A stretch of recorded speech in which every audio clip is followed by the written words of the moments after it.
மக்களே, big pass வீட்டுக்குள்ள ரம்யா மற்றும் சிஜே, அப்சரா சிஜே வீட்டுக்குள்ள நுழைஞ்சதுக்கு அப்புறம் பிக் பாஸ் சரி கொளுத்தி போடுவோம் அப்படின்ற மாதிரி கொளுத்தி போடுற மாதிரி ஒரு டாஸ்கை போட்டு விட்டுருக்காப்புல. அதில் என்ன நடக்குது ஏது நடக்குது அப்படின்றது தான் ப்ரோமோ 1ல் காமிச்சிருக்காங்க. சரி, அது என்ன ஏதுன்றதை கொஞ்சம் டீட்டெயிலாக பார்த்துடலாம். சேனலுக்கு புதுசாக இருந்தீங்கன்னா சப்ஸ்கிரைப் பண்ணிடுங்க. வீடியோ பார்க்குற அனைவருமே மறக்காமல் லைக்கும் ஐப்பும் பண்ணிங்கன்னா இந்த வீடியோ பல பேருக்கு போய் சேர்ந்துடும். அந்த உதவியை பண்ண மாதிரி கேட்டுக்கொள்கிறேன். இப்போ கண்டென்ட்டுக்குள்ளே போடலாம். ஓகே, ஸோ அப்சரா மற்றும் ரம்யாவுக்கு 2 பேரும் at a time same time entry ஆகுறாங்க. என்ட்ரி ஆனவொன்னே யாருக்கு சந்தோஷமோ இல்லையோ, சாண்ட்ராவுக்கு ரொம்ப சந்தோஷம். ஏன்னா ரம்யா யார் கூட கடைசியாக க்ளோஸாக இருந்தாங்க? சாண்ட்ரா கூட. ஆனால் சாண்ட்ரா ரம்யாவை என்ன பண்ணாங்க அப்படின்றது இருக்கு இல்லையா? ஸோ இவங்க கட்டி பிடிச்சதெல்லாம் ஒரு பக்கம் இருக்கட்டும். ஆனால் ரம்யாவையே நாமினேட் பண்ணிட்டு ரம்யாவே பின்னாடி போய் பேசிட்டு கடைசி வாரத்தில் அப்படியே ரம்யாவுக்கே எமோஷனல் ஆகிருப்பாங்க சாண்ட்ரா. இதை ரம்யா வெளியவே வந்து இன்டர்வியூவில் கொடுத்துருந்தாங்க. சாண்ட்ராவை நம்பவே முடியாதுங்க.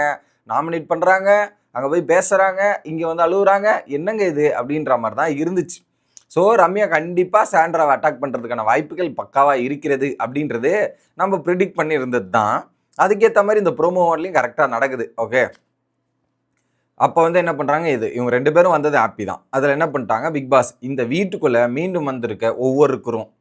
ஸோ இப்போ யார் யார், நேற்று 3, அன்னைக்கு முந்தா நேற்று 1, இன்னைக்கு ஒரு 2, 6 பேர் வந்திருக்கீங்க. So 6 totally 6 vs 6. ஓஹோ, இப்போதான் புரியுது மக்களே கான்செப்ட். அப்போ பிரச்சனை கிடையாது. இப்போ இந்த 6 பேர் இப்போ இருக்கிற ஃபைனலிஸ்ட் 6 பேருக்குள்ள தான் ஒரு கேம் வரப்போகுது இன்னைக்கு, right?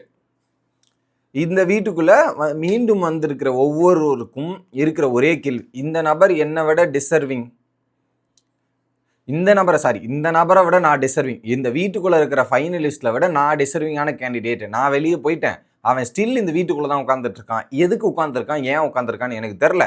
So he is not deserving, she is not deserving. இதுதான் டாபிக்.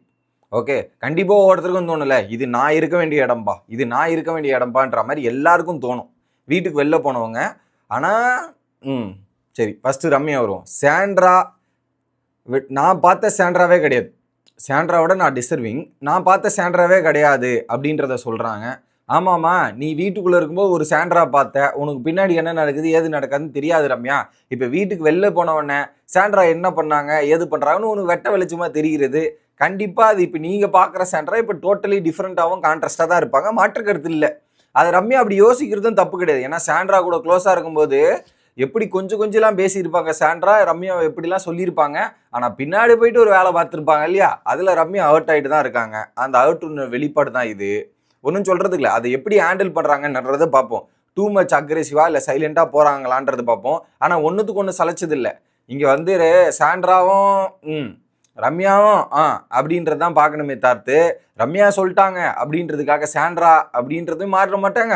அதனால் ரம்யாவும் அப்படின்றத மாற்ற மாட்டோம். நாங்கள் ரெண்டும் ஒரே கேஸில் தான் நாங்கள் வச்சுருப்போம். நீங்கள் நிமிஷத்துக்கு ஏற்ற மாதிரி அப்படி நீங்களும் அங்கே மாற்றி பேசுவாங்க, அவங்களும் இங்கே மாற்றி பேசுவோம். ஒன்றுத்துக்கு ஒன்று சளைச்சது இல்லை. இதில் நீங்கள் வந்து அவங்கள சொல்கிறீங்க, அவங்க வெளியே வந்திருந்தாலும் உங்களை தான் சொல்லியிருப்பாங்க ரம்யா. நோ. அதனால் நீங்கள் நிமிஷத்துக்கு ஏற்ற மாதிரி எப்படி மாறுவீங்க, என்ன மாற்றி பேசுவீங்க, தப்பிக்கிறதுக்கு என்ன பொய்யோ போட்டு போவீங்கன்னு அடுத்த மேலே படியோ போடுறதும் நீங்களும் தான். இதை நான் ஒத்துக்க மாட்டேன். ஸோ உங்களை விட நான் பெட்டரான், அருமையோ அருமை, உங்களை விட நான் பெட்டர் ஆறு ரம்யா சொல்கிறாங்க. ஆமாம், என்ன பண்ணுறது, டைட்டில் ஒன்னரை ஃபினாலே வரையும் எடுத்துகிட்டு வரல, கோவம் வரக்கு தானே செய்யும். அந்த கோவத்தை வெளிப்படுத்தணும் இல்லையா, அதான் இங்கே காட்டுறாங்க. அடுத்து அப்சரா போகிறாங்க.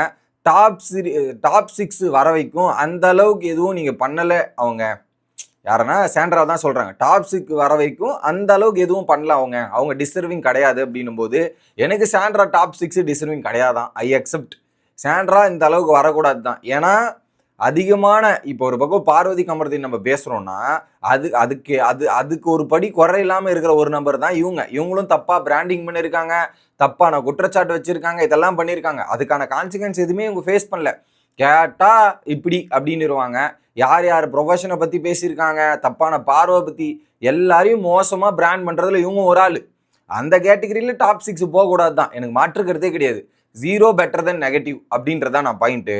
அந்த விதத்தில் நான் அப்சரா சொன்ன பாயிண்ட்டுக்கு ஸ்டாண்ட் அவுட் பண்ணுறேன். அவங்க டாப் 6 போகிறதுக்கு டிசர்விங் கிடையாது. I accept that. அடுத்து பிரவீன், நீ எப்படி இவ்வளோ தூரம் வந்தனே எனக்கு ஷாக்காக இருக்கு அரோரா அப்படின்னு மாதிரி தான் சொல்கிறாரு. நேற்று தான் அரோராவை பாராட்டினாரு, இன்றைக்கி தான் வந்து இப்படி பேசுகிறாரு. ஐயா, உங்களை புரிஞ்சிக்கவே முடியலையே ஐயா, நீங்கள் ஒன்று நேற்றே சொல்லியிருக்கணும், நேற்றெல்லாம் சொல்லிட்டு நீ பயங்கரம் டிசர்விங் அப்படின்ற மாதிரி சொல்லிட்டு வராரு. நீ எப்படி அந்த பொண்ணு நேற்று நைட்டு உட்காந்து எக்ஸ்பிளனேஷன் கொடுத்துருந்து, இந்த வாரத்துலேருந்து சேஞ்ச் ஓவர் இப்படி நடந்துச்சு அப்படி நடந்துச்சு, இங்கே வந்து சொல்கிறாரு ஓகே தட் இஸ் அவர் பாயிண்ட் ஆஃப் வியூ அப்படின்னு சொன்னாலுமே ஃபஸ்ட்டு 5 வாரம் ஒன்றும் பண்ணல தான் அரோரா, அதில் மாற்றுக்கிறதே கிடையாது. எல்லாரும் அக்செப்ட் பண்ணிவான், அந்த பொண்ணே அக்செப்ட் பண்ணிக்கும். அதுக்கப்புறம் அந்த பொண்ணு சேஞ்சஸ் கொடுத்து இவ்வளோ தூரம் வந்து டைட்டிலே டிக்கெட்டு ஃபினாலே ஜெயிச்சு இவ்வளோ தூரம் போயிருக்குன்ற போது தட் இஸ் சர் எஃபெக்ட். நீங்கள் ஃபஸ்ட்டு 5 வாரம் சொன்னீங்கன்னா நானே கண்ணை மூடி எழுதி தரேன் அரோரான்ட்டு. அடுத்து வியானா, சபரி எப்படி டாப் 6 வந்தா அப்பாப்பா அப்படின்ற மாதிரி இருக்கு. வியானாவுக்கும் ஒரு அப்செட் இருக்கு. ஏன்னா சபரி வந்திருக்கிறதுலாம் அவங்களால ஏற்றுக்கவே முடியல. ஏன்னா வெளியே போயிட்டு வெங்காயம் அப்படின்ற மாதிரி தான் இன்டர்வியூவில் கொடுத்துருந்தாங்க. ஸோ அவங்க எப்படி இந்த மாதிரி நடந்துச்சு அப்படின்றத யோசிச்சுட்டு இருக்காங்க. இல்லை ஒரு தப்பு நடக்குது, அந்த தப்புலேருந்து திருந்தி அந்த அளவுக்கு வந்து ஒரு மைலேஜ் கிடச்சிட்டு வருது சபரிக்கு. இப்போது நீங்களும் உங்களுக்கும் ஒரு தப்பு நடந்துச்சு, அந்த தப்பை திருத்திருந்தா பிரச்சனை கிடையாது. நீங்கள் திருப்ப அந்த சேம் வைப்ஸ் சேம் இதுலேயே போனது தான் உங்களுக்கு டேஞ்சராக போச்சு. அதை தாண்டி நீங்கள் போய் பின்னாடி பண்ண விஷயங்கள் எல்லாமே மக்கள் பார்த்துட்ருக்காங்க. பார்த்ததுக்கான கான்சிக்வன்ஸ் தான் இப்போ நீங்கள் அனுபவிச்சுட்டு இருக்கேன் அப்படின்றத சொல்லிக்கிட்டு வீடியோ முடிக்கிறேன். Bye guys.